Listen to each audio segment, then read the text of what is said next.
अगोदर आता एकनाथ शिंदेंचा कार्यक्रम लावला आहे, आता पुण्यात येऊन अजितदादांचा कार्यक्रम लावला आहे.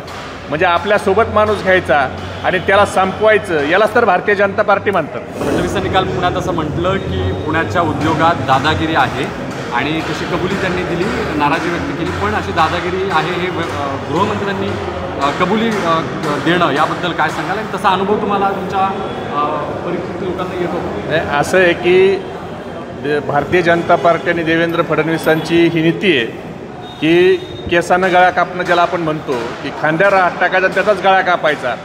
अगोदर आता एकनाथ शिंदेंचा कार्यक्रम लावला आहे, आता पुण्यात येऊन अजितदादांचा कार्यक्रम लावला आहे.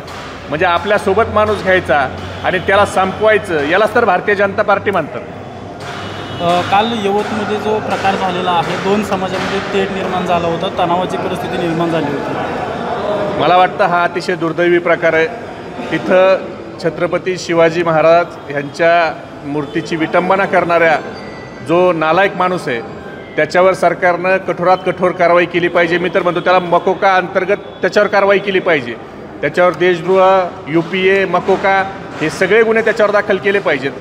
परंतु दुसरीकडं अशा घटना होत असताना ज्या सरकारी पक्षाच्या लोकांचं कायदा सुव्यवस्था सांभाळण्याचं काम आहे, त्या सरकारी पक्षाचे आमदार येऊन एका समाजाला टार्गेट करतात आणि चिथावणी करणारं भाषणं देतात. आता isakal.com आहे देशातील नंबर 1 ची मराठी न्यूज वेबसाईट. प्रत्येक अपडेटसाठी isakal.com ला नक्की भेट द्या.